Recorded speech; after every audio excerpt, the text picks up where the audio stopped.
Fala, turma! Professor Rafael Araújo, vamos lá, vamos iniciar nossa série de exercícios da Banca Sebrasp. Sem perder tempo, vamos à nossa primeira questão, que diz o seguinte: os sistemas operacionais, como o Windows nas versões 10 e 11, possuem 3 versões do modo de segurança, a saber, modo de segurança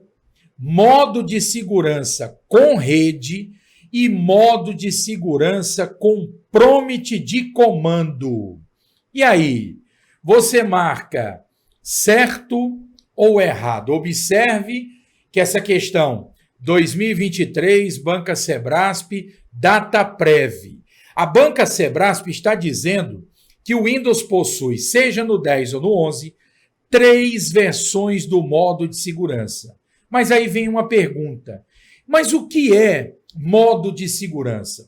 Você já ouviu falar nesse modo de segurança? Vamos fazer o seguinte, vamos fazer uma breve revisão do que vem a ser modo de segurança e aí fica mais fácil da gente resolver a questão. Então vamos lá. O que é modo de segurança? Vamos entender aqui o que seria esse modo de segurança. Então vamos lá. No modo de segurança, o Windows é iniciado em um estado básico, usando um conjunto limitado de arquivos e drivers. Vamos só relembrar o seguinte: o que é um driver? Driver é um programa que basicamente ensina ao sistema operacional como ele deve operar aquele dispositivo. Então vamos lembrar, se você instalar uma impressora no seu computador e não instalar o driver, essa impressora não vai funcionar. Então, o drive é necessário para o funcionamento do dispositivo. Mas o que o modo de segurança faz? Quando você entra no modo de segurança, o Windows é iniciado em um modo em estado básico, usando um conjunto limitado de arquivos e drives. Se um problema não acontecer no modo de segurança, isso significa que as configurações padrão e os drivers de dispositivos básicos não estão causando o problema. Observar o Windows no modo de segurança permite reduzir a origem de um problema e pode ajudá-lo a solucionar problemas no computador. Então vamos supor que no modo normal você não está conseguindo entrar no Windows. Você liga lá seu computador e no modo normal você não está conseguindo ter acesso ao sistema. Aí você pede para entrar em modo de segurança e quando o Windows entra no modo de segurança, ele carrega. Isso quer dizer o seguinte: como o modo de segurança ele é um modo limitado, ele só carrega aquelas ações mais básicas, significa dizer que as configurações padrão e os drives de dispositivos básicos estão ok. Então você começa a analisar o que pode estar fazendo com que o sistema não seja carregado. Mas aí vem uma dúvida importante. Quantos modos de segurança nós temos no Windows? Olha aqui, ó. Há 2 versões do modo de segurança. O modo de segurança e o modo de segurança com rede. São duas versões do modo de segurança. O modo de segurança com rede adiciona os drives de rede e os serviços que você precisará para acessar a internet e outros computadores em sua rede. Então, guarde isso. São 2 versões do modo de segurança.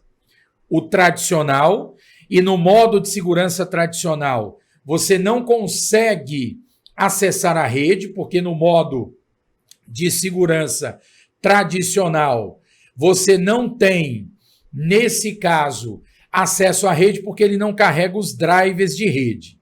Mas existe o modo de segurança com rede. Aí sim você conseguiria acessar internet. Então, volta para a questão. Os sistemas operacionais como o Windows nas versões 10 e 11 possuem três versões. Olha aqui, ó.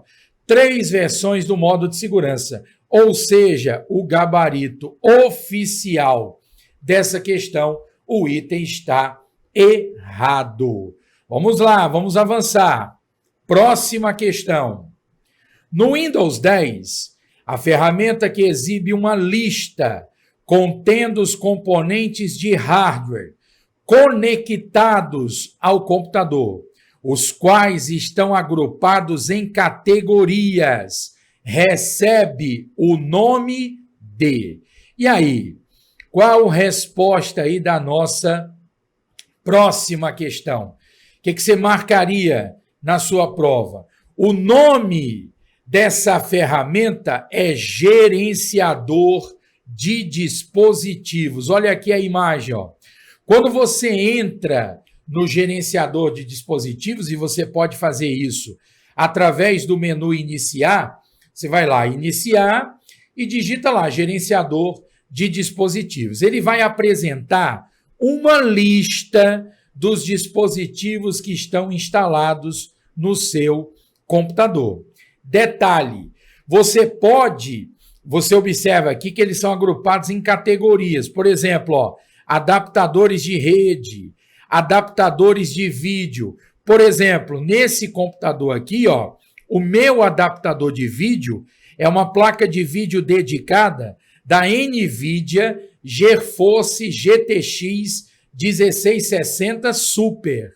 Então, você consegue, pelo gerenciador de dispositivos, ter uma lista do que se encontra instalado no seu computador, e isso é agrupado por categorias, tá certo? Outra informação, se você clicar, por exemplo, com o botão direito do mouse, em cima de um desses itens, se você clicar com o botão direito, vai abrir um menu.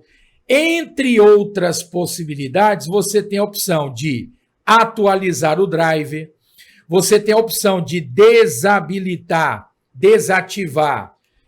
o dispositivo, desinstalar o dispositivo. Você pode verificar se há atualizações de hardware e pode também acessar as propriedades daquele dispositivo. Como é que eu cheguei nesse menu? Basta clicar com o botão direito do mouse em cima do item. Beleza? Portanto, voltando para a nossa questão, a ferramenta que exibe uma lista contendo os componentes de hardware conectados ao computador, os quais estão agrupados em categorias, recebe o nome de gerenciador de dispositivos. Vamos avançar. Próxima questão. E aí, vamos até fazer o seguinte, antes de ler a próxima questão, eu quero primeiro trazer um item, eu quero primeiro explicar aqui um comando que existe no Windows, para que depois a gente possa resolver juntos essa questão. Eu volto já para a questão. Eu queria primeiro passar uma informação. Existe dentro do Windows uma ferramenta verificador de arquivos de sistema. Você já conhecia essa ferramenta? Olha que interessante. Se algumas funções do Windows não estiverem funcionando, ou se o Windows falhar, use o verificador de arquivos do sistema para examinar o Windows e restaurar os arquivos. Como é que eu faço para acionar essa ferramenta verificador de arquivos de sistema?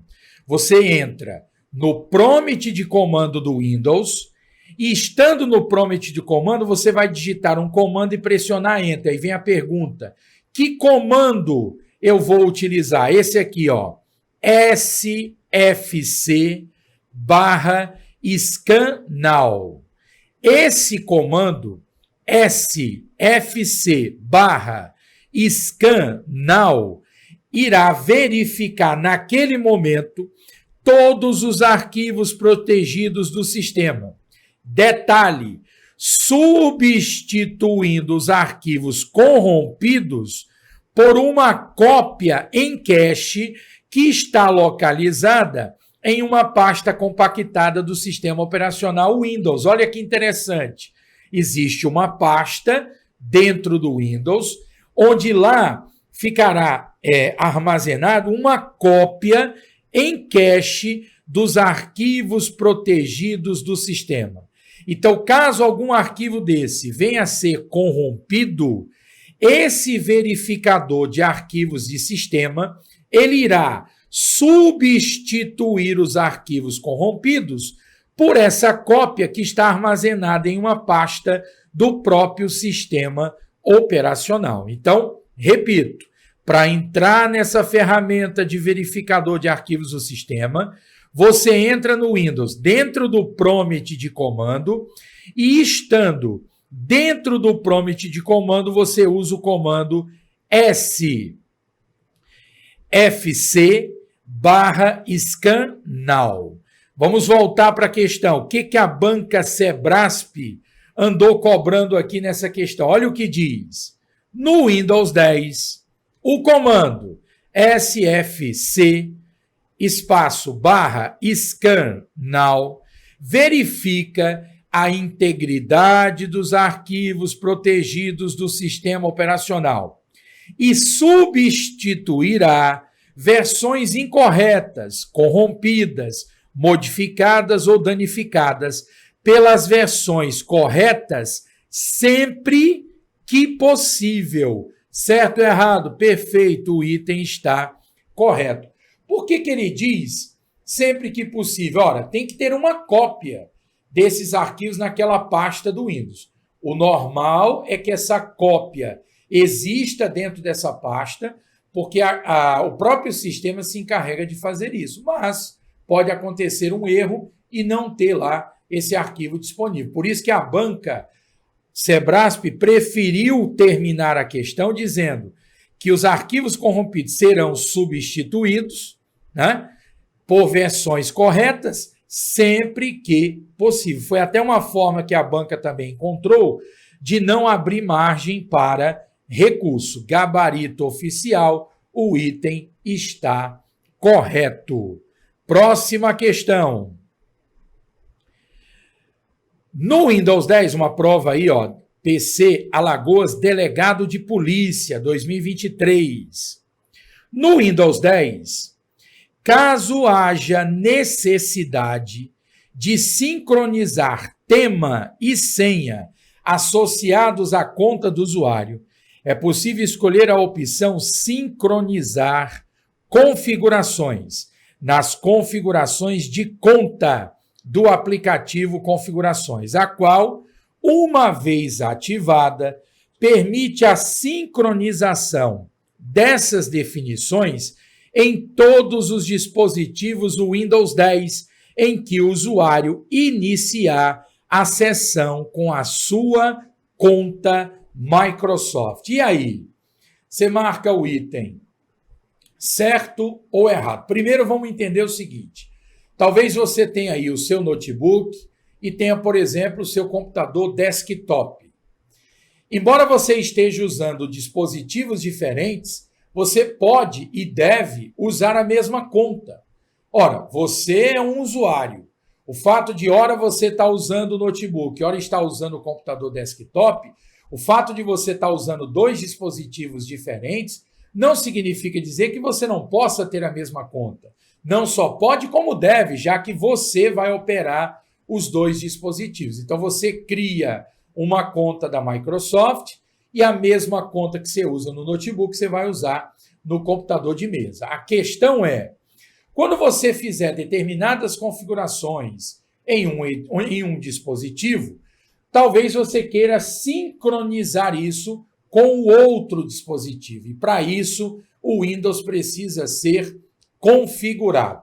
Vale lembrar que dentro do Windows 10 e do Windows 11 existe um aplicativo chamado Configurações. Você vai iniciar e digita lá Configurações. Ou, se preferir, você pode usar uma tecla de atalho. Esse aplicativo Configurações tem como tecla de atalho o Windows mais I. Se você usar o Windows I, você abre o aplicativo Configurações do Windows 10. Quando você entrar nesse aplicativo, lá dentro do aplicativo Configurações, irá existir uma categoria chamada Contas. Então, você entra no aplicativo Configurações, entra na categoria Contas e dentro da categoria Contas vai aparecer isso aqui, ó, sincronizar informações. E aqui está a opção para você ativar essa sincronização de configurações. Aí você vai ter que definir a sua conta e todos os dispositivos que você for utilizar, você vai ter que ter a mesma conta para que essas configurações possam ser sincronizadas. Inclusive, o Windows está dando uma mensagem aqui dizendo o seguinte: suas senhas só serão sincronizadas depois que você verificar sua identidade neste dispositivo. Então, enquanto eu não verificar a minha identidade neste dispositivo, ele não sincronizará as minhas senhas. Aqui é apenas uma questão de configuração, mas é perfeitamente possível sincronizar essas configurações. Então, vamos voltar para a nossa questão. É exatamente o que a banca Sebrasp está cobrando, né? No Windows 10, caso haja necessidade de sincronizar tema e senhas associados à conta do usuário, é possível escolher a opção sincronizar configurações. Nas configurações de conta do aplicativo configurações. Perfeito, gabarito oficial, o item está correto. Vamos avançar. Próxima questão. No Windows 10, o usuário pode usar o recurso visão de tarefas para organizar as janelas abertas. E aí, você marca certo ou errado? Bom, esse visão de tarefas ele foi criado no Windows 10, foi mantido no Windows 11, ele mudou o ícone do visão de tarefas, porque esse visão de tarefas ele tem um ícone que aparece na barra de tarefas do Windows, seja o Windows 10, seja o Windows 11, ok? Aí, nesse caso, o que a gente tem que compreender? Que, além de poder acionar ele através desse ícone presente na barra de tarefas, você também pode acionar esse comando por meio de uma tecla de atalho. Qual seria a tecla de atalho do visão de tarefas? Qual seria a tecla de atalho? O Windows mais Tab. Cuidado, não confunda com Alt Tab. Nós já tivemos questões de prova colocando como tecla de atalho o Alt Tab. Não é Alt Tab, é o Windows mais Tab. Aí você entra no visão de tarefas. Uma vez estando no visão de tarefas, você tem uma visão panorâmica das janelas que se encontram abertas naquele momento e é possível também, dentro do visão de tarefas, abrir novas áreas de trabalho virtuais. Se você nunca utilizou aí o visão de tarefas, utilize, é fundamental. Pressione aí agora o Windows mais Tab.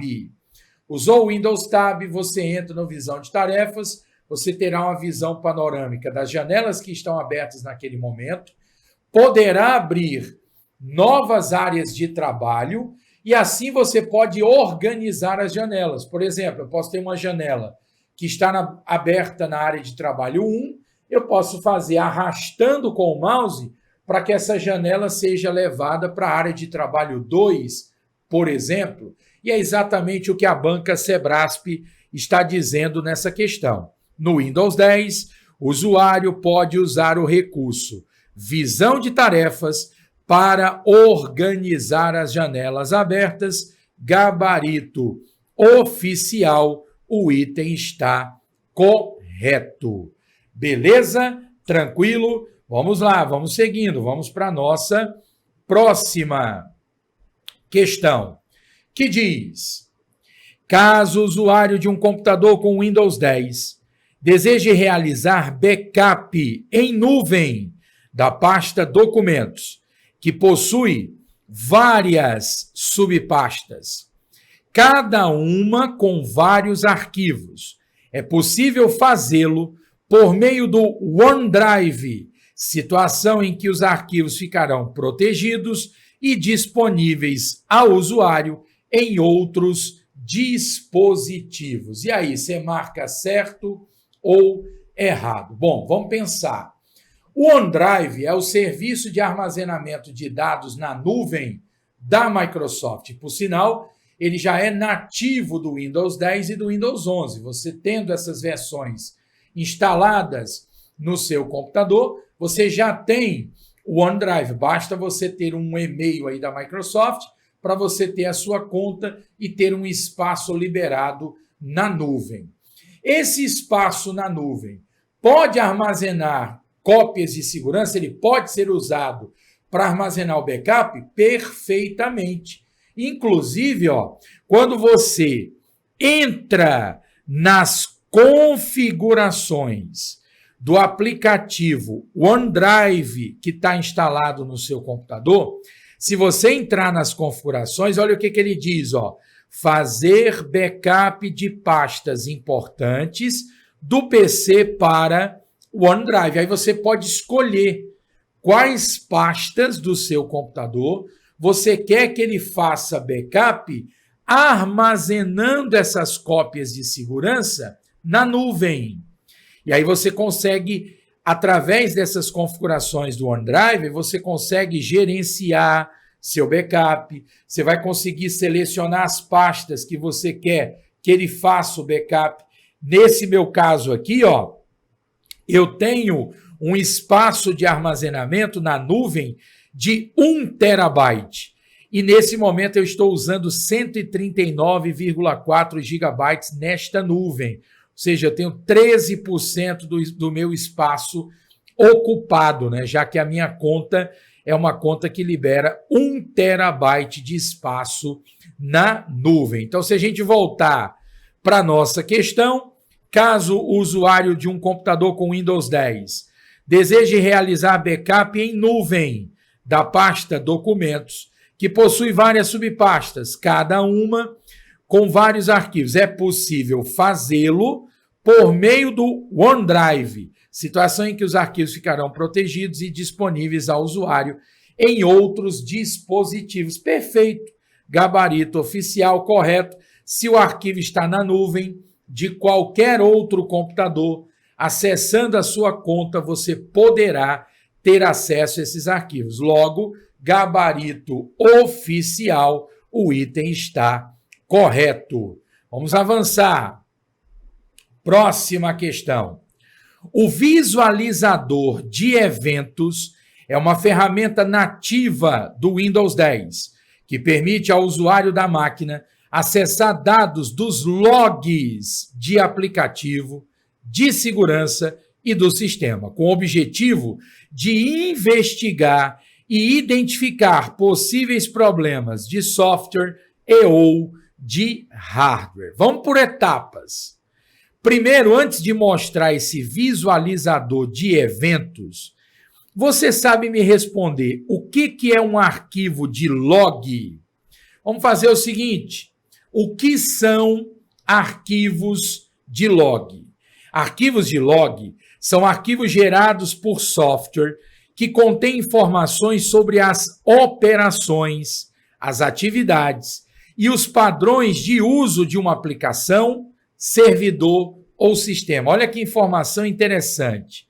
O arquivo de log é um arquivo gerado por software e ele contém informações sobre as operações, as atividades e os padrões de uso, seja de uma aplicação, servidor ou sistema de TI. O que a gente tem que ter em mente? Que esses arquivos de log, eles têm vários tipos, né? Por exemplo, existe o log de eventos, é um tipo de arquivo log. Um log de evento é um log de alto nível que registra dados das atividades do sistema, a fim de fornecer uma trilha de auditoria para solucionar problemas. Log de eventos são essenciais para entender o comportamento de sistemas complexos, principalmente no caso de aplicações com pouca interação do usuário. Por exemplo, nas redes, os logs de eventos registram o tráfego, o acesso e o uso da rede. Esse é um dos tipos de log que nós podemos criar, é o chamado log de eventos. Agora, existe o log do sistema. Um log do sistema registra os eventos do sistema operacional, como alterações no sistema, mensagens da inicialização, erros, alertas e desligamentos inesperados. Então, quando o seu computador desliga de forma inesperada, é gerado um log registrando esse evento. É um log do sistema. Outro tipo de log, logs de acesso. Um log de acesso registra a lista de todas as solicitações de arquivos individuais que as pessoas ou aplicações solicitam de um sistema. Ele inclui informações sobre a autenticação do usuário, quem solicitou um arquivo específico do sistema, quando a solicitação foi feita e outras informações. Isso para efeito de auditoria, isso aqui é fundamental, porque o arquivo de log me dá uma possibilidade de entender quem acessou determinado arquivo, né? No caso aí, o log de acesso, já que existem vários tipos de logs. E tem um arquivo de log que é o arquivo de alterações. Um log de alterações é um arquivo que contém um registro cronológico das alterações feitas no software. Por exemplo, ele poderá registrar alterações entre diferentes versões de uma aplicação ou alterações na configuração de um sistema. Então, eu decidi trazer essa explicação porque vamos voltar para a questão. A questão fala de uso de arquivo de log. Então, só para você entender. E dentro do Windows, deixa eu logo mostrar aqui. Se você for no iniciar e digitar visualizador de eventos, você poderá entrar neste aplicativo que irá permitir, olha o que o visualizador de eventos permite, ó. Exiba mensagens de monitoramento e soluções de problemas em janelas e outros programas. Aí vem a pergunta, como é que esse visualizador de eventos, ele guarda essas informações em arquivos de log? Olha aqui, ó, logs do Windows, log de aplicativos e serviços. Então, ele vai criando, ele vai armazenando esses logs e através desse visualizador de eventos você pode ter acesso a esses logs que contêm diversas informações. Então vamos voltar para a nossa questão que diz: o visualizador de eventos é uma ferramenta nativa. O que quer dizer ferramenta nativa? Você não precisa instalar nada. Isso já faz parte do Windows. Então, o visualizador de eventos é uma ferramenta nativa que permite ao administrador da máquina acessar logs de aplicativos de segurança e do sistema, com o objetivo de investigar e identificar possíveis problemas de software ou hardware. E aí, certo ou errado? Perfeito, gabarito oficial, o item está correto. Vamos avançar. Próxima questão. Com a finalidade de proteger os seus arquivos no Windows, o usuário pode criptografá-los pelo aplicativo Windows Defender Firewall no painel Segurança do Windows. E aí, certo ou errado? Pessoal, o item está errado.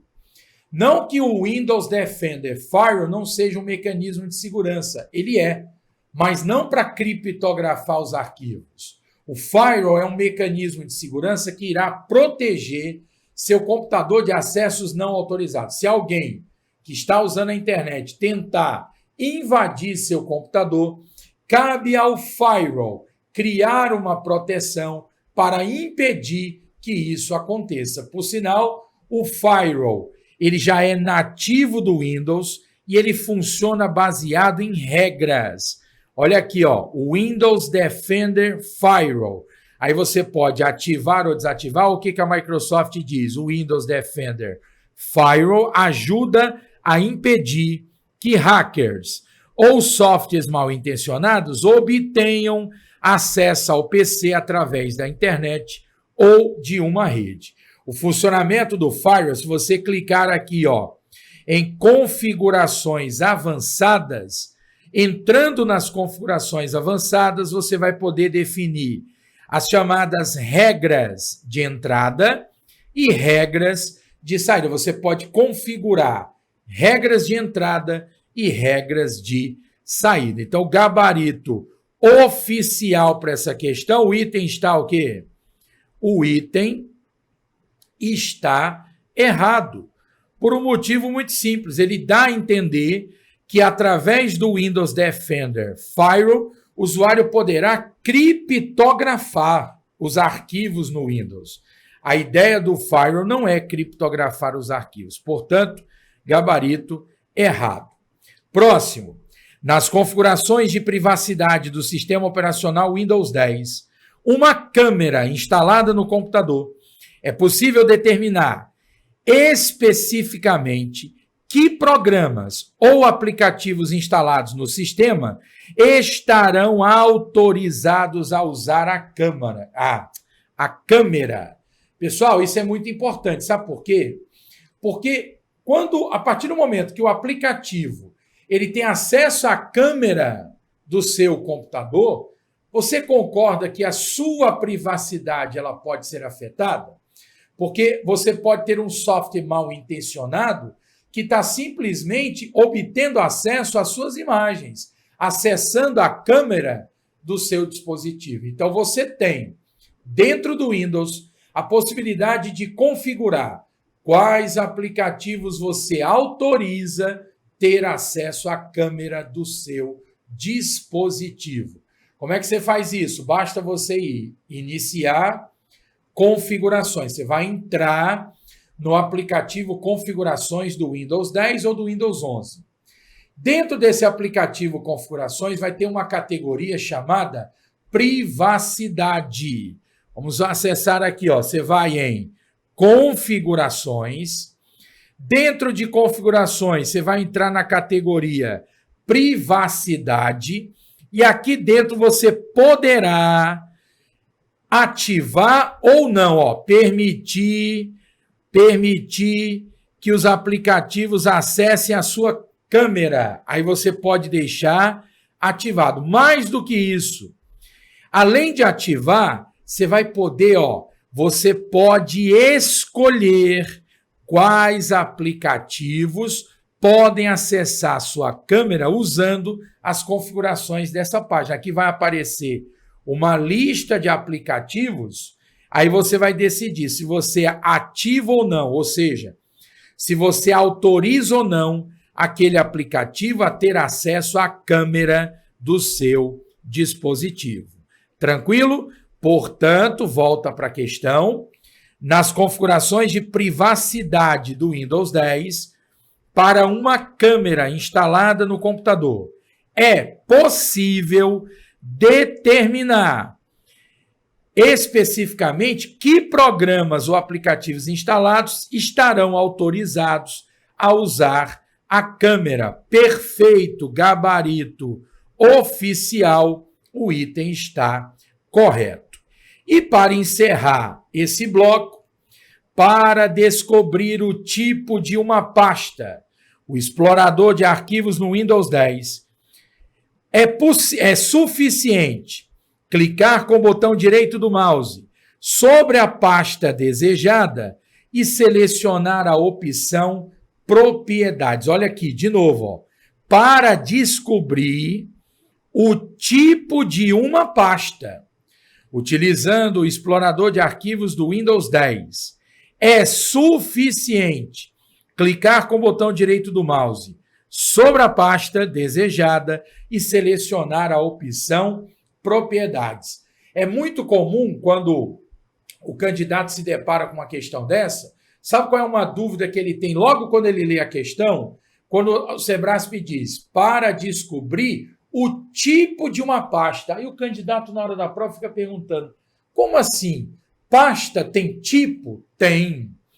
Pastas possuem tipos. Como assim? Olha aqui, ó. Essa minha pasta, área de trabalho, ela é do tipo pasta do sistema. Já uma outra pasta que eu tenho no meu computador, chamada pasta PC, ela já é do tipo pasta de arquivos. Então, existem, sim, tipos diferentes de pastas. Você tem a pasta do tipo pasta do sistema, você tem a pasta do tipo pasta de arquivos. Como é que eu descubro qual é o tipo de pasta? É muito simples. Basta você clicar com o botão direito do mouse em cima da pasta, clica com o botão direito, abre um menu e lá tem a opção Propriedades. Agora tem uma alternativa. Se você não quiser clicar com o botão direito e clicar em Propriedades, a alternativa é você selecionar a pasta e usar um atalho. O atalho seria Alt mais Enter. Se você selecionar uma pasta e usar Alt Enter, é como se você estivesse clicando com o botão direito do mouse e indo na opção Propriedades. Tanto faz. O Alt Enter, portanto, é um atalho. Volta para a nossa questão. Gabarito oficial. Perfeito. O item está correto porque ele disse que seria possível descobrir o tipo de uma pasta clicando com o botão direito e entrando em Propriedades. É uma possibilidade. Se quiser pela tecla de atalho, poderia usar Alt mais Enter. Beleza? Então, com isso, fechamos mais um bloco da nossa série de questões de informática da banca Sebrasp. Tamo junto!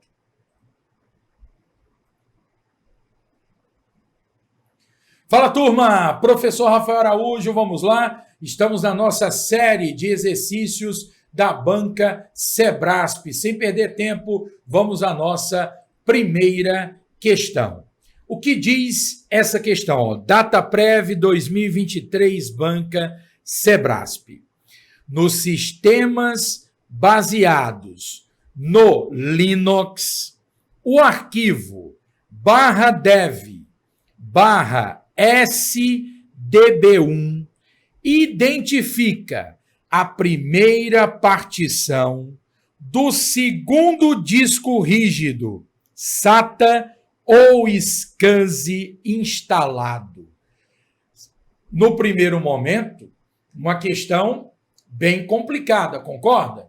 Então, vamos fazer o seguinte, vamos fazer aqui um resumo teórico para você entender e não ter dúvida mais em relação a esse tipo de questão. Primeira observação que eu preciso fazer. O disco rígido, vamos fazer uma comparação do Windows com o Linux.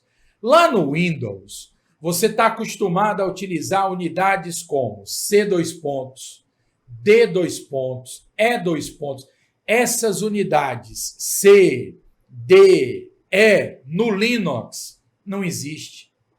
O Linux, a árvore de diretórios do Linux tem outra estrutura. Então, por exemplo, no Linux, nós vamos ter o diretório raiz, que é representado por uma barra. E detalhe, todos os dispositivos que você tiver instalado, eles serão reconhecidos como um arquivo. Então, por exemplo, o disco rígido do seu computador, ele será, para o Linux, ele será um arquivo. E esse arquivo será gravado em um diretório chamado dev. Então, esse diretório dev é o local onde os arquivos de dispositivos são armazenados. E cada disco rígido que você tiver no seu computador, cada disco rígido será reconhecido por um arquivo diferente. Então, você pode ter, por exemplo, 2 discos rígidos instalados no seu computador. Por exemplo, pode até ter mais. Mas vamos dar um exemplo. Você pode ter o disco rígido 1 e o 2. Como é que o Linux vai diferenciar um e o outro? E outro detalhe, existe também um conceito chamado partição. Deixa eu tentar resumir aqui o que seria uma partição. É mais ou menos assim, vamos supor, é como, fazendo uma analogia, é como se o HD fosse um terreno. O HD, que é o disco rígido, é um terreno. Você precisa definir o tamanho desse terreno, você precisa fazer as marcações, definir o espaço do seu terreno. E tem mais, você pode pegar aquele terreno e, por exemplo, dividir em 2 lotes e vender cada lote para uma pessoa diferente. Então, dentro dessa analogia, a gente diz o seguinte, você tem o disco rígido, que seria o espaço. E para que você possa utilizar aquele espaço, você precisa marcar aquele espaço, você precisa criar o que nós chamamos de partição. Então, eu posso pegar um disco rígido, físico, e, por exemplo, criar 2 partições. É como se eu estivesse pegando um terreno e dividindo aquele terreno em 2 lotes. Então, esses 2 lotes estão naquela mesma área, mas são áreas delimitadas, né? São áreas marcadas e são áreas independentes. Então, eu posso ter um disco rígido e criar, por exemplo, nesse disco rígido, mais de uma partição. Beleza? Só que você tem que entender que o Linux precisa de uma forma que ele consiga diferenciar uma partição da outra. E mais do que diferenciar uma partição da outra, é necessário entender se aquelas partições são do mesmo disco rígido ou se são de discos rígidos diferentes. Porque eu posso ter um disco rígido com 2 partições, ou eu posso ter 2 discos rígidos, cada um com a sua própria partição. Como é que é feito isso no Linux? Vamos entender isso aqui, ó, para ficar mais fácil de você acompanhar. Ó, quando eu coloco assim, ó, /dev /sda1. Olha o outro exemplo. /dev /sdb1. O que eu quero que você entenda? Esse número 1, nesse primeiro exemplo aqui, ó, esse número 1 aqui seria o número da partição. Ok? Esse número 1 seria o número da partição, ou seja, é a primeira partição. Aí você diz, e esse A? Esse A aqui representa qual disco rígido eu estou utilizando. Então, esse A seria o chamado primeiro disco. É o primeiro HD. Vamos colocar aqui, ó, primeiro disco. Então, eu estou na partição 1 do primeiro disco, que é o disco A.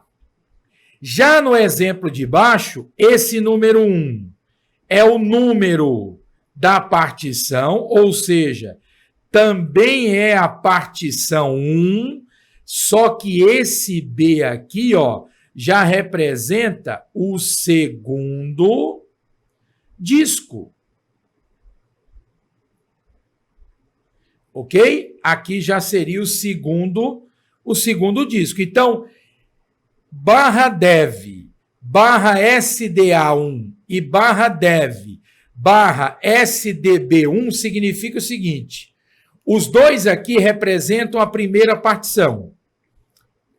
Só que, no exemplo de cima, é a primeira partição do primeiro disco, certo? Já no exemplo de baixo, também é a primeira partição, mas já é a primeira partição do segundo disco, que é esse B. Ok?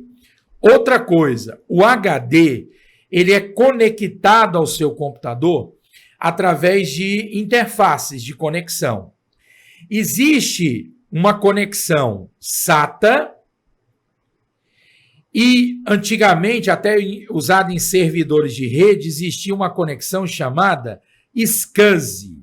Isso aqui era muito usado antigamente em conexões de discos rígidos para servidores de rede. Era um padrão bem mais rápido, mas era mais caro, mas é um padrão antigo. E temos uma conexão bem antiga para computadores domésticos, que era a conexão IDE.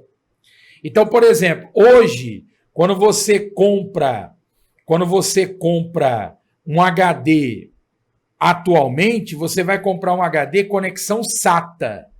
Antigamente, o HD ele era conexão IDE. Então, olha o que o Linux fez para diferenciar se o disco é IDE ou se ele é SATA ou SCSI. Quando aparecer SD na identificação do disco, por exemplo, ó, SD, significa dizer que a conexão dele ou é SATA ou é SCSI. Mas quando o disco rígido for IDE, aí vai aparecer as letras HD. Então, por exemplo, ó, barra, vamos colocar aqui, ó, barra dev barra HDA1. O que isso aqui significa? 1 é porque é a primeira, aqui esse 1 é a primeira partição do primeiro disco, porque não é o disco A, é a primeira partição do primeiro disco. E esse disco, como está aparecendo aqui HD, esse disco está conectado em qual barramento? No barramento IDE. Aí poderia aparecer barra dev barra HDB, B não, vamos colocar aqui, em vez de ser HDB, vamos colocar HDA, HDA. É que a minha caneta parou. Espera aí, ela volta já aqui. HDA2. O que isso aqui significa? Agora eu estou na segunda partição do primeiro disco, ó. Porque observe que é disco A nos dois, ó.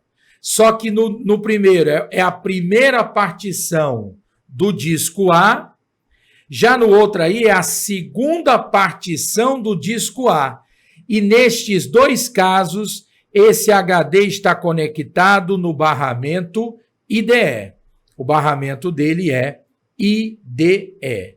Porque se ele fosse SATA ou SCSI, em vez de aparecer como HDA, apareceria SDA ou SDB. Aí vai depender se você tem mais de um disco. Tranquilo? Tudo certo? Então volta para cá. Diz assim, olha o que a banca Sebrasp está cobrando. Nos sistemas baseados no Linux, o arquivo, só um detalhe, esse dev, isso aqui é o diretório que armazena os chamados arquivos de dispositivos. E por que ele começa com a barra? Porque a barra é o diretório raiz. Esse diretório dev, ele está armazenado dentro do diretório raiz. Então vamos lá. Nos sistemas baseados no Linux, o arquivo /dev /sdb1 identifica a primeira partição. Posso dizer que é a primeira partição? Sim, por conta do número 1. Aí ele diz, é a primeira partição do segundo disco. Como é que eu sei que é o segundo disco? É o segundo disco porque é o disco B.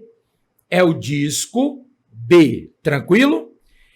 E aí ele diz que é o segundo disco rígido SATA ou SCSI instalado. Como é que eu sei se é o SATA ou SCSI, né? No caso aqui, como é que eu sei que ele é SATA ou SCSI? Porque ele está usando SD. Porque se fosse, por exemplo, HDB1, aí seria a primeira partição do segundo disco IDE. Mas como aqui, ó, é SDB1, eu posso sim afirmar que ele ou é SATA ou é SCSI. Logo, gabarito oficial dessa questão, o item está correto.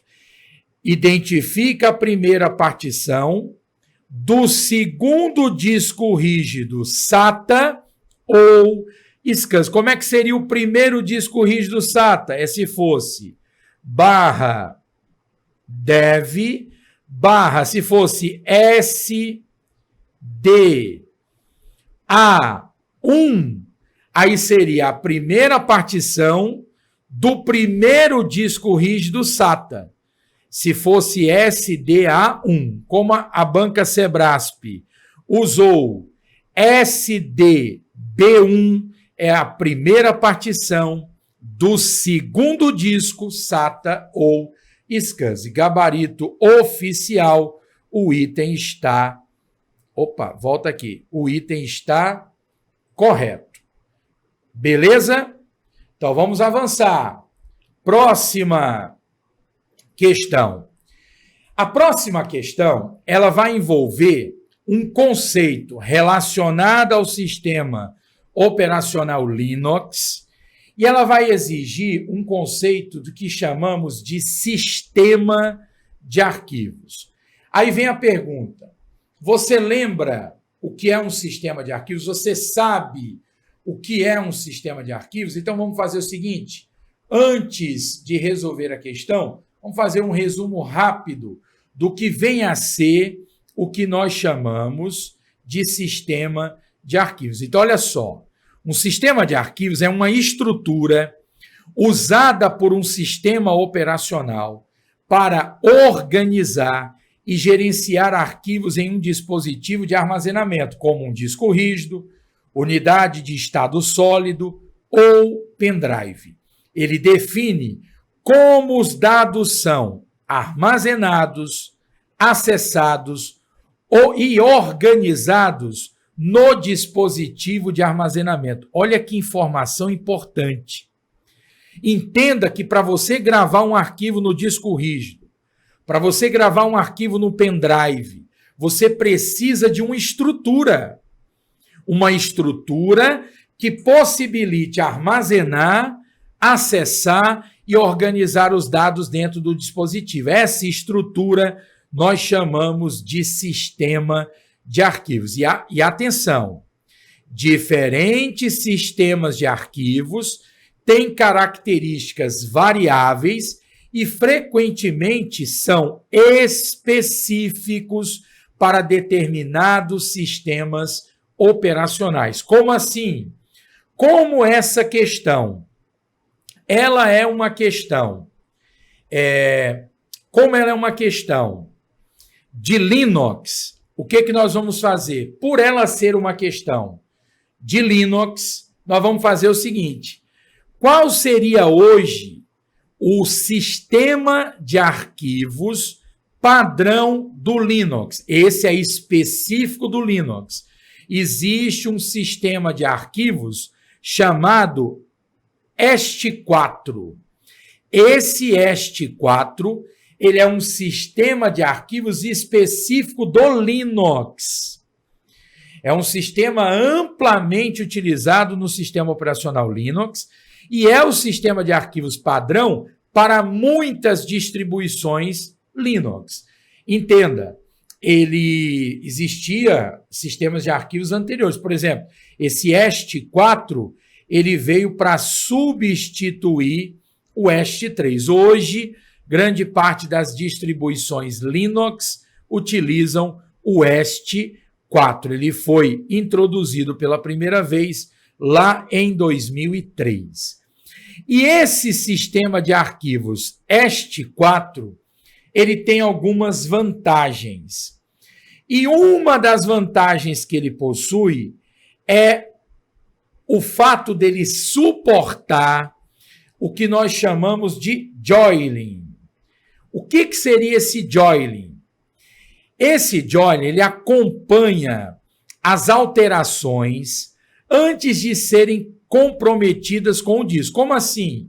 Permitindo uma recuperação mais rápida em caso de falhas de energia ou falhas do sistema. Reduz o risco de corrupção de dados e garante que o sistema de arquivos permaneça consistente.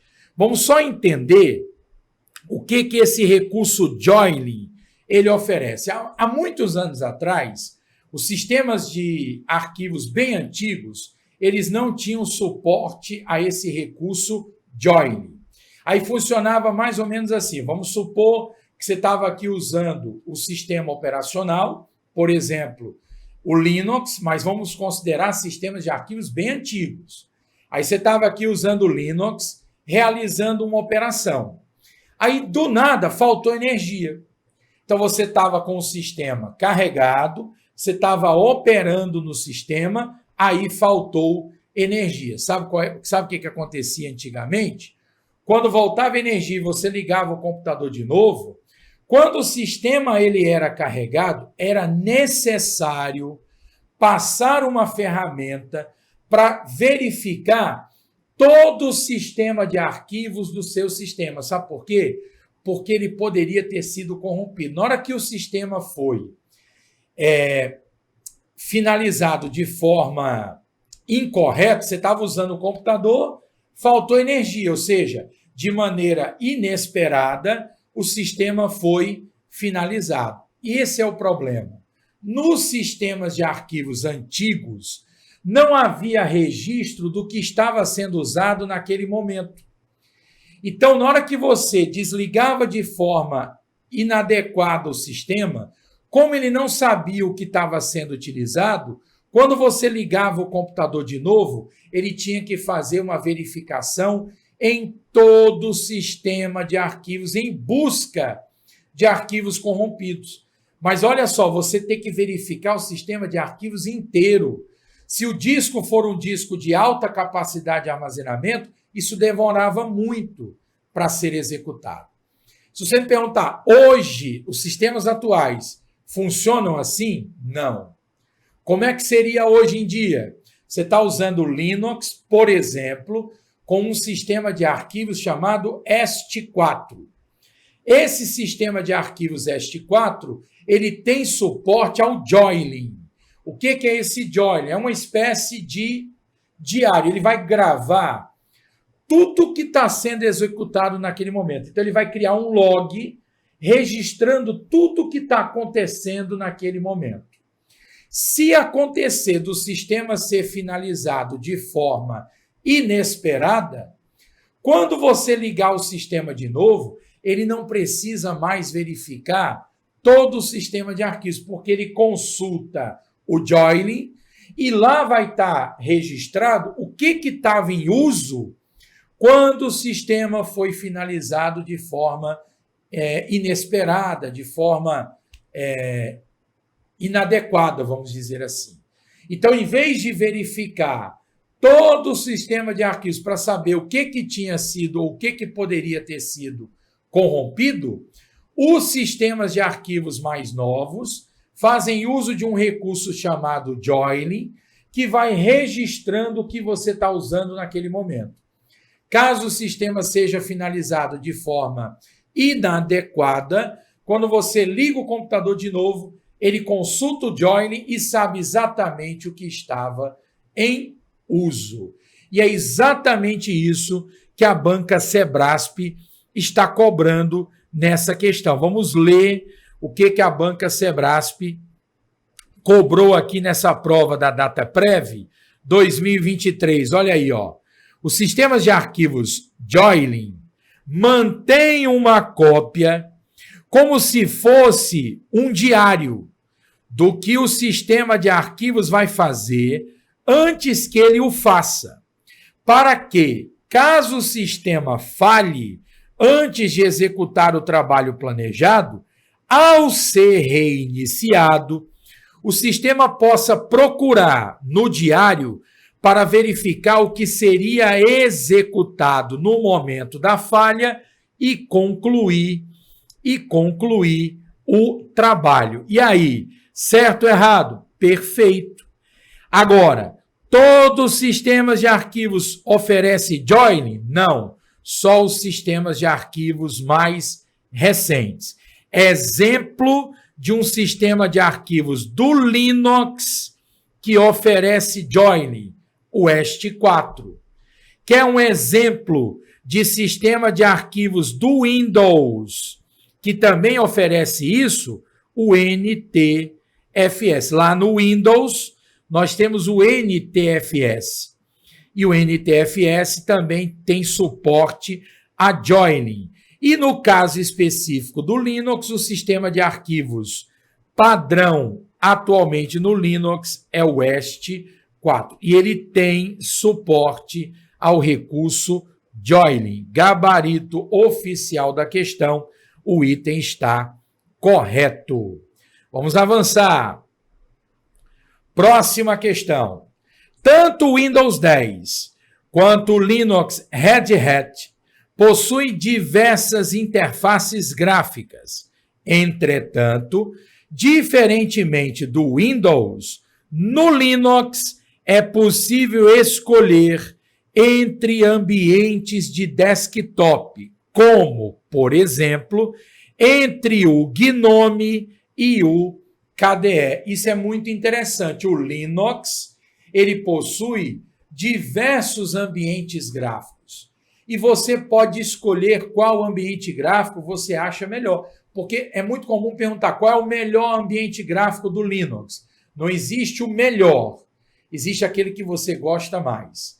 Para efeito de prova, quais são os nomes de ambientes gráficos do Linux que podem ser cobrados na sua prova?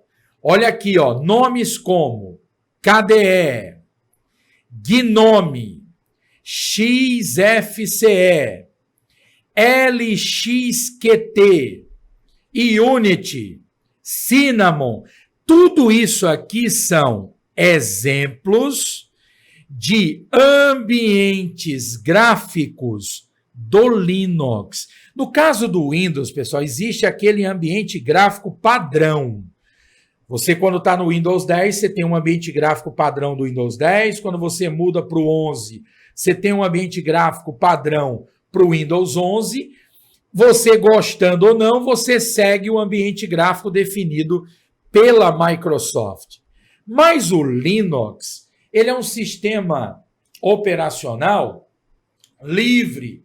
Existem várias distribuições para Linux e com isso existem vários ambientes gráficos. Para cada distribuição, você pode estar usando um ambiente gráfico diferente. E repito, não existe o melhor ambiente gráfico. Existe aquele que você gosta mais. Grave esses nomes. Por que é importante você gravar esses nomes? Porque a Banca Sebrasp já andou cobrando. Não confunda nome de distribuição Linux com nome de ambiente gráfico. Por exemplo, a distribuição é o todo. Vou dar um exemplo. Ubuntu. Ubuntu é uma das principais distribuições Linux. Dentro do Ubuntu, o ambiente gráfico padrão é o GNOME.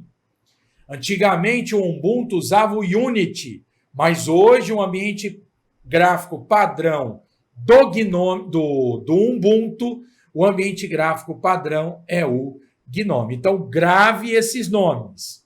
KDE, GNOME, XFCE, LXQT, Unity, Cinnamon, são todos exemplos de ambientes gráficos do Linux. E é o que a banca Sebrasp cobrou aqui, ó.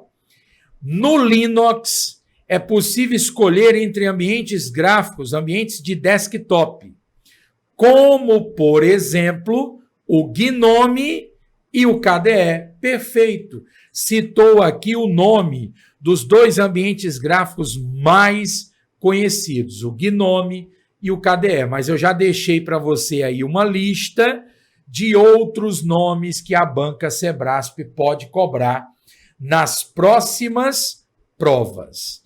Tranquilo? Então, o gabarito oficial da questão, o item está correto. Vamos para a próxima.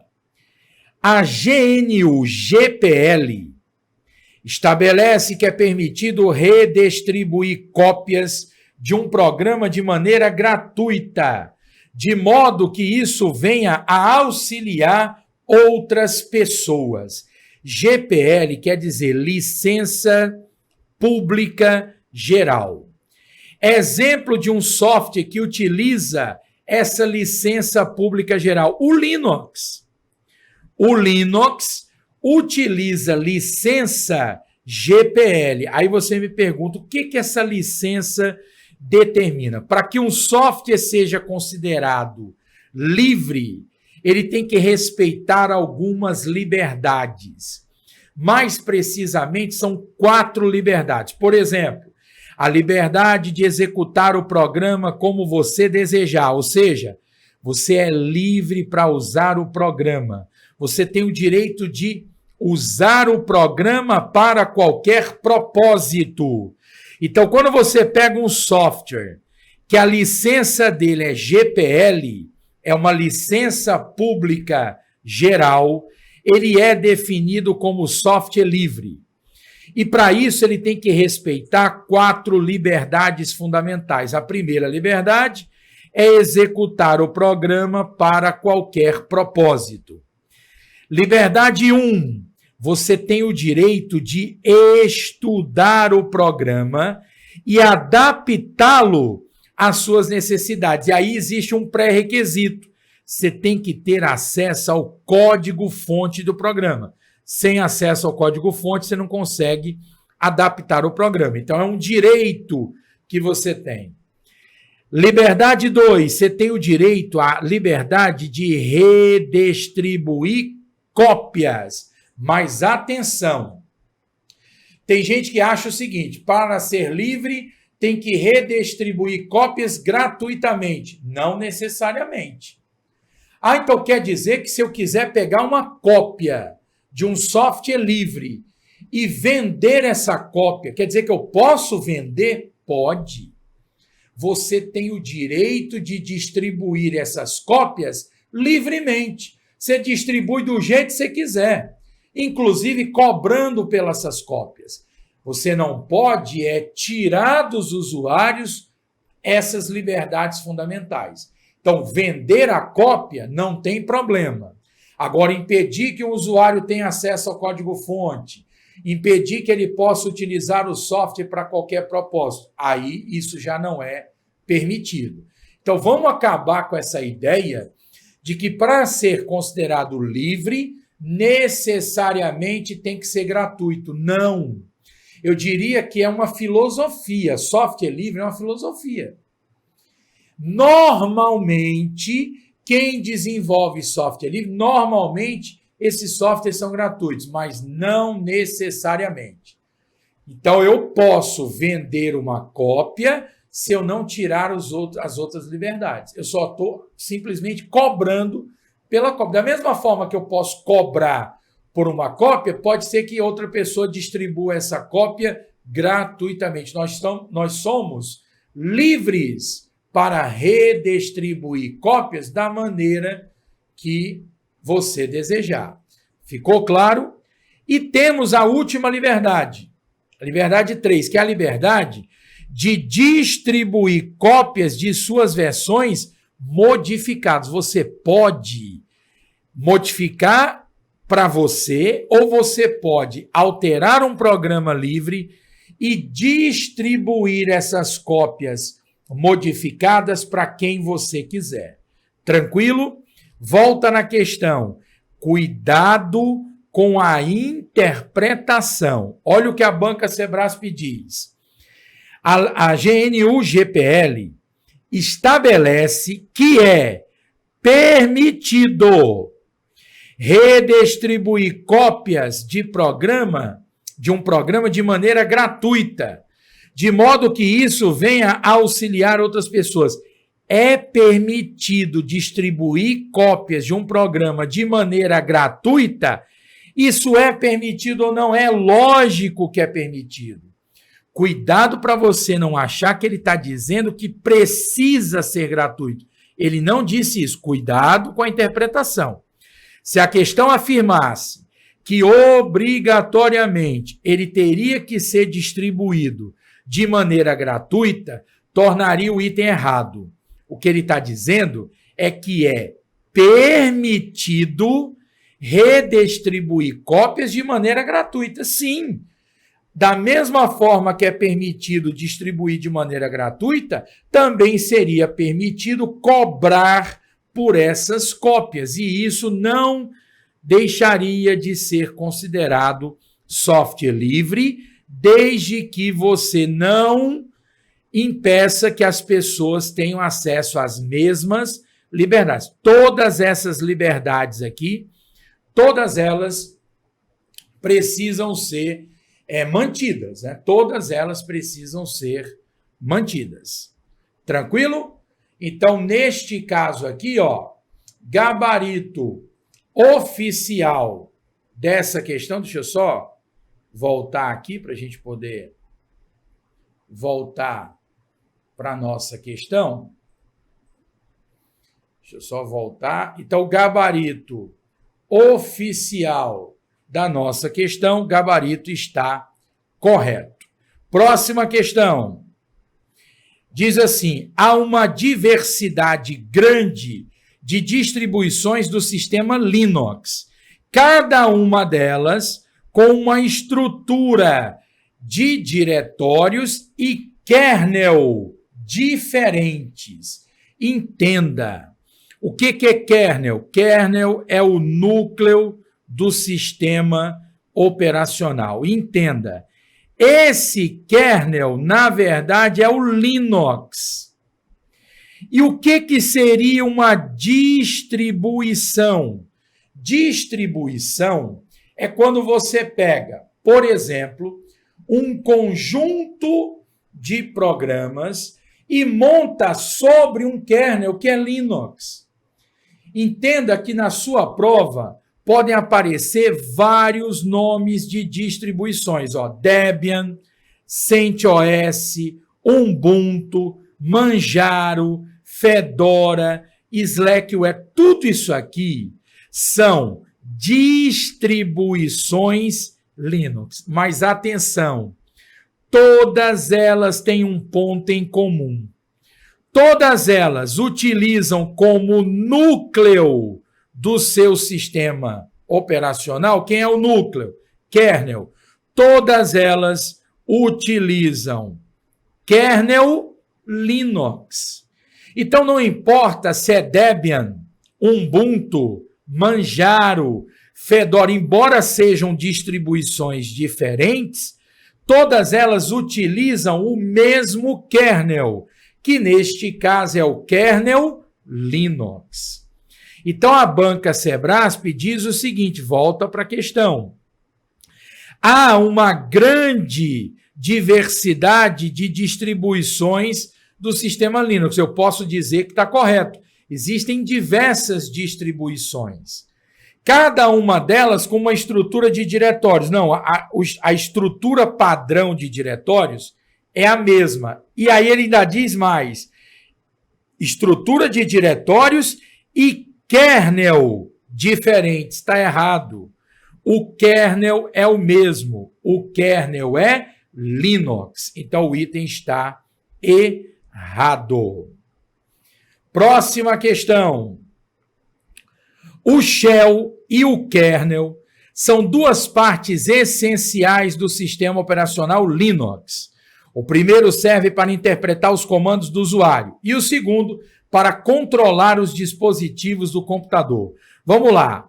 O sistema operacional, basicamente, ele é formado pelo kernel e por uma parte chamada shell, que é uma parte que envolve o kernel. O kernel, ele é responsável por gerenciar a parte física do seu computador. Então, os componentes de hardware são gerenciados pelo núcleo, pelo kernel. E em volta desse kernel existe o que nós chamamos de shell. Esse shell é onde o usuário pode ter acesso. Então, o usuário se comunica com o shell, ele é um interpretador de comandos, e o kernel é o núcleo do sistema operacional, sendo que o kernel gerencia a parte física do seu computador. Exatamente o que a banca Sebrasp está dizendo aqui, ó. O shell e o kernel são duas partes essenciais do sistema operacional Linux. O primeiro, ou seja, o shell, serve para interpretar os comandos, e o segundo, quem é o segundo? O kernel, para controlar os dispositivos do computador. Gabarito oficial, o item está correto, perfeito. E para encerrar, chegamos aqui no último na última questão desse bloco, diz o seguinte: pelo fato de ser um sistema operacional robusto, o Linux só pode ser instalado em servidores. Não vou nem ler o restante. Está errado. O Linux, ele pode ser instalado desde um computador doméstico a também em servidores. Ele pode ser instalado em servidores. O erro é dizer que ele será instalado somente em servidores, ou seja, gabarito oficial, o item está errado. E atenção, o Linux tem versões de 32 e ele também tem versões de 64 bits. Ele tem as duas versões, 32 e 64. Gabarito oficial, o item está errado. Com isso, fechamos mais um bloco da nossa série de questões de informática da banca Sebrasp. Tamo junto!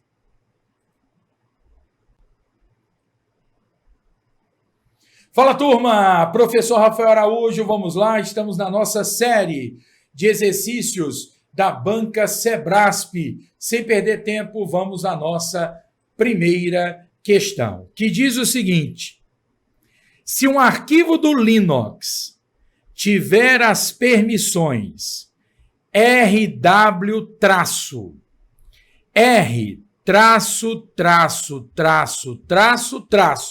então o proprietário e o grupo poderão ler este arquivo. E aí, você tem condições agora, de forma consciente, resolver essa questão? Vamos fazer o seguinte, vamos fazer uma revisão, vamos entender esse esquema. Então, o que você precisa para resolver de forma consciente, o que você precisa para resolver essa questão? Vamos lá. Primeiro, nós estamos falando aqui do que nós chamamos, deixa eu voltar aqui, do que nós chamamos de permissões no Linux. Esse é o primeiro ponto. Permissões no Linux, beleza? Aí o que nós vamos precisar? Nós vamos precisar entender que nós temos basicamente três permissões. A permissão que a gente chama de R, W, X. O R é a permissão para ler. Aí temos a permissão, o W é a permissão para escrever. Escrever. E temos que ter a permissão para executar. Por exemplo, quando se trata de um programa, você só vai conseguir usar o programa se ele tiver permissão de execução. Então, quando a gente pensar em permissões no Linux, você vai lembrar, você tem a permissão para ler, a permissão para escrever e a permissão para executar. Outra informação importante. Espera aí. Deixa eu voltar aqui. Cadê? Pronto. Outra informação importante. Existem usuários no Linux. Existe o chamado dono do arquivo. Existe o chamado grupo do dono. E existem os outros usuários. Como assim? É que quando você vai dar permissões, existe aquele usuário que é o dono do arquivo, existe um grupo do dono e existem os outros usuários. Eu sempre costumo usar a seguinte analogia. Você está assistindo agora a minha aula. Eu sou o professor da disciplina. Então, eu tenho o meu material. Eu sou o dono do meu material. Você que está matriculado nessa turma, você faz parte do grupo do dono. E os alunos das outras turmas, a gente vai tratar como outros. Então, existe a permissão do dono do arquivo, existe a permissão do grupo do dono e existem as permissões para os outros usuários. Tranquilo? Aí, como é que isso vai aparecer? Sempre em blocos de 3. Como assim? Pode aparecer numa questão a seguinte forma. Pode aparecer assim, ó. RWX, R traço, traço, traço, traço, X. O que isso aqui significa? Aqui é o seguinte. As 3 primeiras letras são as permissões do dono. Então, o dono teria essas 3 primeiras... As 3 primeiras letras são as permissões do dono. As outras 3 são as permissões do grupo. E as 3 últimas são as permissões dos outros. Então, nesse caso, eu estou dizendo o seguinte, que o dono pode ler, escrever e executar. Então, esse RWX diz que o dono ele pode ler, escrever e executar. Já quem faz parte do grupo, ó, o grupo não está aparecendo aqui, ó. O grupo não está aparecendo aqui, R. Deixa eu só colocar aqui uma seta para não atrapalhar, né?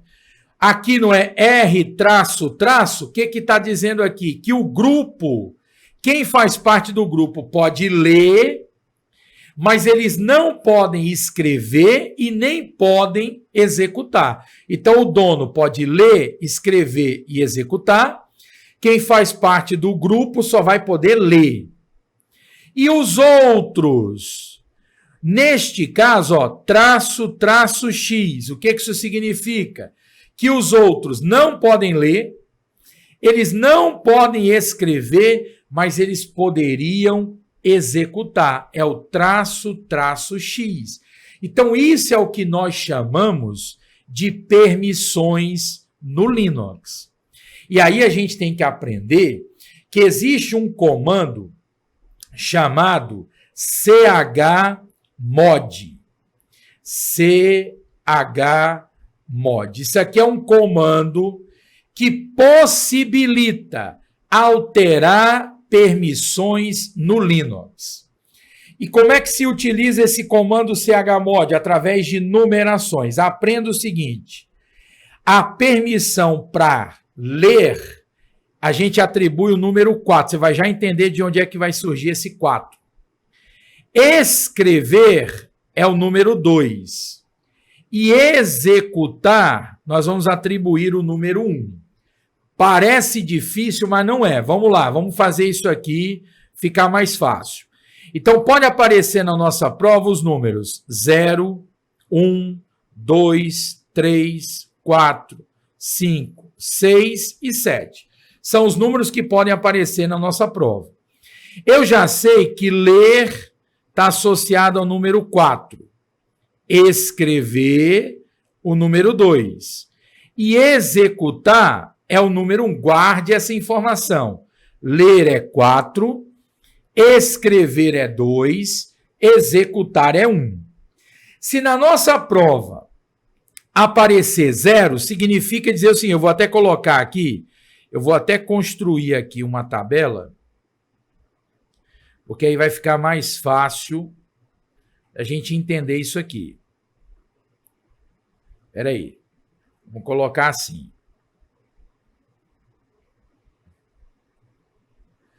Vamos preencher essa tabela da seguinte forma. Aí nós vamos colocar aqui que isso aqui é ler, aqui é escrever e aqui é executar. Presta atenção. Se aparecer o número 0, pessoal, ó, o número é 0. Se é 0, ele não pode nem ler, nem escrever, nem executar. Por quê? Porque é 0. 0 não pode ler, nem escrever, nem o quê? Executar. E se cair na prova o número 1, ó, não pode ler, não pode escrever, mas ele poderia executar. Olha o número 1, o 1 pode executar. E se aparecer na nossa prova o número 2, aí ó, 2 não pode ler, mas o 2 não é o escrever, então ele pode escrever e não pode executar. Por quê? Porque é o número 2. E se na prova aparecer o número 3, como é que eu faço o 3? Ora, 3 é 2 mais 1. Então, se 3 é 2 mais 1, significa dizer que eu não posso ler, mas eu posso escrever e posso o quê? Executar. Ó, 2 mais 1, por isso 3. E se cair na prova o número 4, o 4 é ler. Então, eu posso ler, mas eu não posso escrever, não posso o quê? Executar. Por quê? Porque é o número 4. E se na prova cair o número 5? Ora, 5 é a combinação de 4 mais 1. Então, 5 eu posso ler, não posso escrever, mas eu posso o quê? Executar. É o 5. E o 6? 6 é 4 mais 2. Eu posso ler, eu posso escrever, ó, 4 mais 2, 6, mas eu não posso executar. E o 7? Pessoal, olha o 7. 2, 4 mais 2 mais 1, 7. O que é o 7? O 7 é a soma do 4, do 2 e do 1. Então, ele pode ler, ele pode escrever e ele pode o quê? Executar. Como é que nós usamos isso? Quando aparecer numa questão assim, ó, CHMOD 732 A.txt. Sabe o que ele quer que você entenda? A.txt é o arquivo. E o que é esse chmod? Chmod é o comando para alterar permissões. Eu estou alterando as permissões de um arquivo chamado A.txt. Aí você diz, mas espera aí, por que eu usei 732? É que esse primeiro número são as permissões do usuário dono do arquivo. O segundo número são as permissões do grupo. E o terceiro número são as permissões dos outros usuários. Então, esses 7 são as permissões do usuário dono. O 3 são as permissões do grupo. E o 2 são as permissões dos outros usuários. Então, se o primeiro número é 7, quer dizer o seguinte, o dono pode, ó, ler, escrever e executar, né? O 7. E o 3?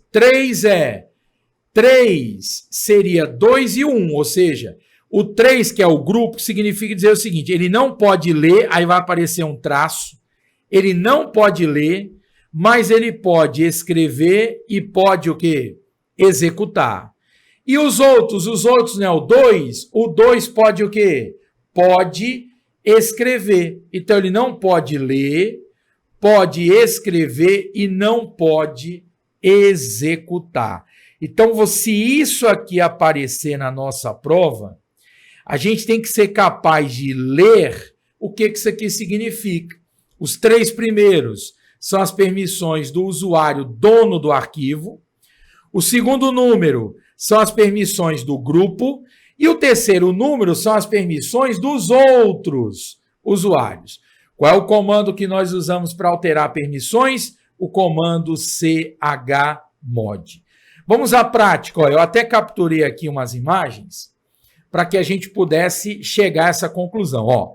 Aqui eu estou no terminal do Linux. Aí eu usei aqui um comando que é o ls-l. Para que serve o comando ls? O comando ls, ele lista os arquivos de um diretório. E o que significa esse "-l"? Esse "-l" quer dizer o seguinte, é uma lista longa. Ele vai listar de forma longa o conteúdo de um diretório. Por que a gente usa esse ls-l? Para a gente poder conseguir enxergar as permissões. Olha aqui, alfacom, e aqui temos aula.txt. Atenção! Na linha do alfacom, o primeiro caractere aqui é um D. Na linha do aula.txt, o primeiro caractere aqui é um traço. Atenção! Se o primeiro caractere for um D, significa dizer que ele é um diretório, certo? Se for a letra dele, é um diretório. Se aparecer um traço no primeiro caractere, significa dizer que ele é um arquivo. Então, se aparecer o D, ele é um diretório. Se aparecer um traço, ele é um arquivo. Tá claro? Então, alfacom é um diretório. O traço quer dizer que ele é o aula.txt, ele é um arquivo. Se a gente tiver um cuidado maior, vamos lá, preste atenção. Quais são as permissões do diretório alfacom? Como é que eu sei que é um diretório? Ele começou com D. Quais são as permissões do dono? Olha o dono, pode ler, escrever e executar, são os 3 primeiros. E o grupo? O grupo pode ler e executar. Olha aí os 3 aí do meio. E os outros? Os outros também podem ler e executar. E quais são as permissões do arquivo aula? Por que eu sei que é um arquivo? Porque ele começou com um traço. Quais são as permissões do arquivo aula? O dono pode ler, escrever, mas o dono aqui não pode executar. Aí o grupo pode ler, mas não pode nem escrever, nem executar. E os outros podem ler, mas não podem nem escrever, nem executar. Aí olha o que eu estou propondo aqui, Eu estou propondo esse comando aqui, chmod 077 aula.txt. O que você entende disso? Ora, o primeiro número não é um número que é referente às permissões do dono? Então, o dono do arquivo aqui vai ficar, traço, traço, traço. O dono não vai poder fazer nada. Por quê? Porque é 0. Agora, o grupo vai poder ler, escrever e executar. E os outros, ler, escrever e executar. Olha aqui, compare essa linha aqui, compare com essa outra linha aqui de baixo. É que nessa primeira linha eu não tinha usado o chmod ainda. E depois eu usei chmod 077. Então eu disse que o dono não poderia mais fazer nada. Ele não pode nem ler, nem escrever, nem executar. Alguém vai dizer, mas peraí, tem 4 traços aqui. Cuidado com o primeiro traço. O primeiro traço indica que o aula é um arquivo. Os outros 3 traços é que vão dizer que ele não vai poder nem ler, nem escrever, nem executar. Ficou claro isso aí? São as permissões no Linux. Outro exemplo. Olha como é que estava o aula.txt agora nesse outro exemplo. Nesse exemplo aqui, estava assim, né? Ó como é que estava aqui, ó. Aí eu usei chmod 706. Se eu usei 706, quer dizer que o dono pode ler, escrever e executar. Aí o grupo agora não vai poder fazer nada, porque agora é 0. E os outros? Os outros vão poder ler, escrever, mas não vão poder executar. Ó como é que ficou a linha aqui do comando. Olha como é que ficou essa linha final aqui, ó. Depois de executar o comando. chmod 706. É comparar essa linha aqui com essa outra linha aqui, ó. Essa mudança aconteceu porque eu usei o comando chmod 706 aula.txt. Tudo ok? Vamos resolver a nossa questão. Por isso que é importante a gente fazer uma revisão, porque se você não tiver um entendimento dessa matéria, você está perdido. Você bate o olho nessa questão aqui, você não sabe nem por onde começar. Por isso a gente tem que tomar cuidado. É importante resolver questões, muito importante. Mas o importante não é quantidade, é qualidade. Então, não é a quantidade de questões que nós estamos resolvendo, mas o conhecimento que nós estamos extraindo de cada questão. E tem que ter um entendimento teórico, senão você fica perdido quando vai ler a questão. Tudo certo? Olha aqui, ó. Então, vamos lá. Se um arquivo do Linux tiver as permissões, olha aqui, ó, R, W, traço, R, traço, traço, traço, traço, traço. O que isso significa?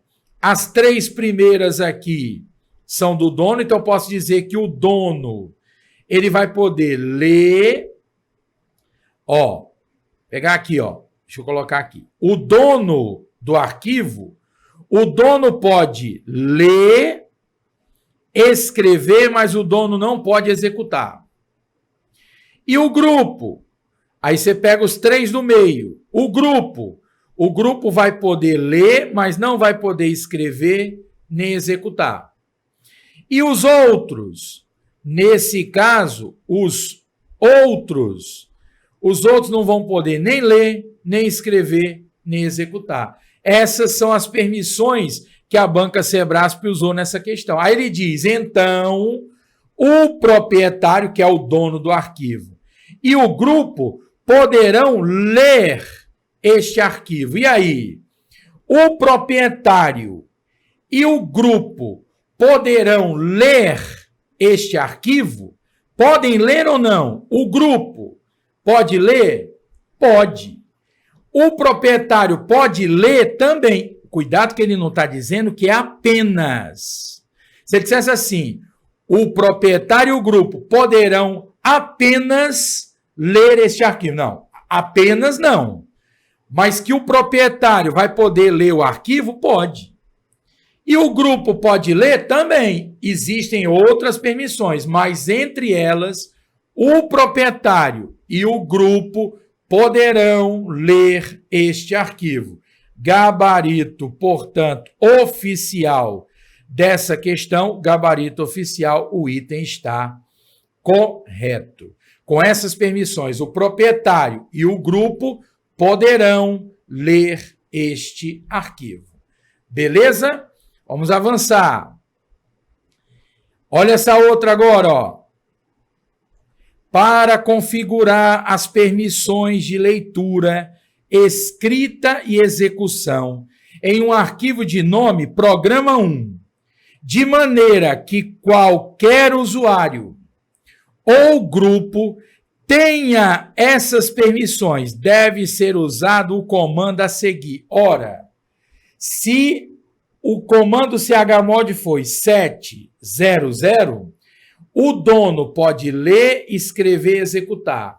Mas o grupo não pode ler, não pode escrever, não pode executar. E os outros não podem ler, nem escrever, nem executar. Então, se ele queria, ó, de maneira que qualquer usuário ou grupo tenha essas permissões. Quais as permissões? Ele queria que tanto o grupo quanto os outros tivessem a permissão de ler, escrever e executar. Se ele usar esse comando aqui, ele não vai atingir esse objetivo. O item está errado, porque com este comando, quem vai ter a permissão de ler, escrever e executar é o dono, certo? O dono.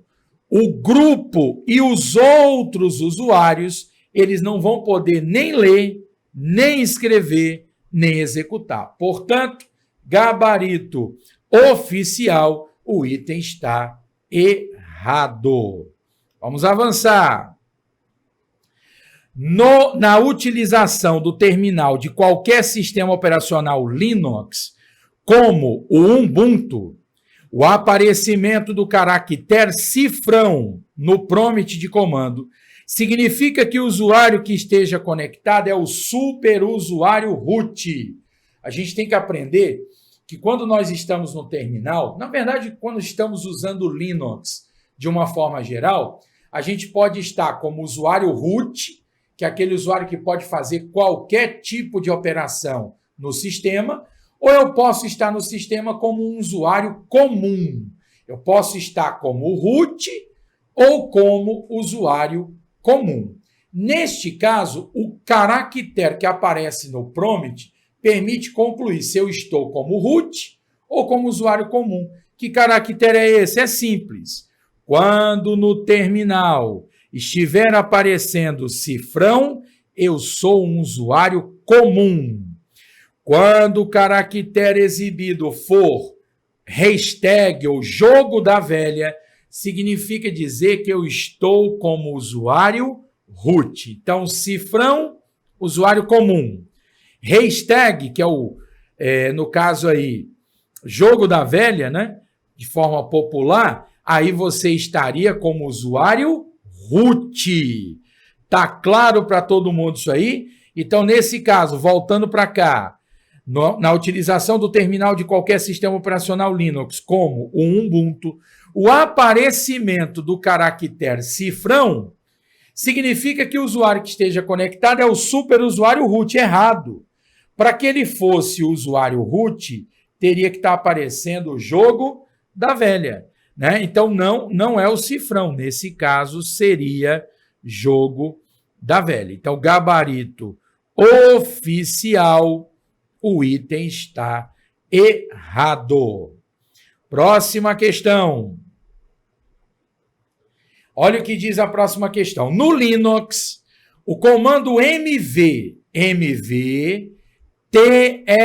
tlb.txt espaço telebras.txt permite que o usuário renomeie um arquivo de nome tlb.txt para telebras.txt, sem que a localização desse arquivo seja alterada. Atenção, o comando mv ele tem duas funções. Ou eu uso o comando mv para mover, ou eu uso esse comando para renomear. Então, eu posso usar o mv tanto para mover, quanto posso usar também para renomear. Então, como é que ele funciona? Vamos para cá. Olha aqui, estou no terminal do Linux. Quando eu uso um comando chamado ls, eu estou pedindo para exibir o conteúdo do diretório. Aí ele está exibindo aqui que dentro aqui desse diretório existe o alphacom e existe o arquivo aula.txt. Olha o que eu estou fazendo. Eu digitei mv, que é o comando, aí coloquei assim, ó, aula.txt espaço aula2.txt. O que o Linux vai entender? O Linux vai entender que eu quero mover esse arquivo? Não. Porque como é que ele vai saber se é para mover ou renomear? Quando você coloca assim, mv, coloca o nome de um arquivo, tecla espaço, e depois coloca o nome de uma pasta, Ou seja, se a sintaxe for o nome de um arquivo, espaço o nome de uma pasta, ele vai entender que você quer pegar esse arquivo e mover para dentro de uma pasta. Agora, se você coloca se você coloca aqui, ó, se você coloca MV, aí coloca nome, vamos colocar aqui, nome 1, tecla espaço e depois você coloca nome 2, aí ele vai entender que a função agora não é para mover, é para trocar de nome 1 para nome 2. Então agora a função é renomear. É exatamente o que está sendo cobrado aqui, ó, porque ele digitou aula.txt, que seria o nome original do arquivo, teclou espaço e colocou um outro nome que ainda não existia no sistema. Então ele entende que ele precisa renomear o arquivo que antes se chamava aula.txt, agora passou a se chamar aula2.txt. Então ele simplesmente renomeou esse arquivo. Volta para a questão.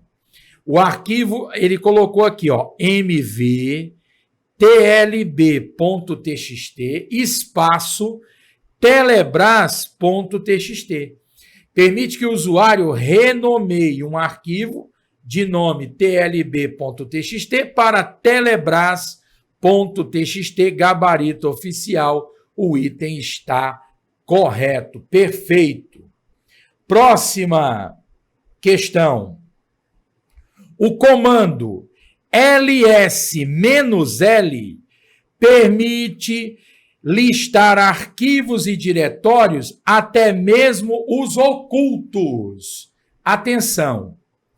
Quando você no terminal digita só ls sozinho, só ls, ele lista o conteúdo de um diretório. Mas atenção! Ele lista o conteúdo do diretório, mas ele não mostra, por exemplo, os detalhes. Por exemplo, eu queria saber as permissões do arquivo aula. O ls sozinho não vai mostrar permissões. Como é que eu faria para exibir permissões? Aí existe o comando ls-l. Olha a diferença. Quando eu uso ls sozinho, ele lista o conteúdo do diretório, mas ele não mostra as permissões. Quando eu uso ls-l, eu estou pedindo para listar o conteúdo de um diretório, mas listar mostrando as permissões, certo? Então, neste caso, é o que a gente chama de lista longa. É uma lista longa. Agora, atenção. Aqui ele não está exibindo os arquivos ocultos. Como é que eu sei que ele não está exibindo os arquivos ocultos? É que todo arquivo oculto no Linux é um arquivo que o seu nome começa por um ponto. Quando o nome de um arquivo começa com ponto, ele é oculto. E como é que eu vejo os arquivos ocultos? Aí é assim, ó, ls-a. Esse "-a" é a chamada, a tradução seria all, né? Tudo. ls-a, ou seja, tudo. Ele vai listar tudo. E pode observar que alguns desses arquivos aí tem ponto no início do arquivo, tem outros que não tem ponto. Por exemplo, aula.txt não tem ponto. O ponto tem que ser no início. Se eu der uma olhada aqui, .swp, esse aqui é um arquivo oculto. O aula.txt não é oculto. Por que que agora eu estou visualizando os arquivos ocultos? Porque eu coloquei ls-a. Se eu colocar ls-l, é uma lista longa, mas ele não inclui os arquivos ocultos. Dá para fazer ls menos LA, daria para fazer isso? Sim.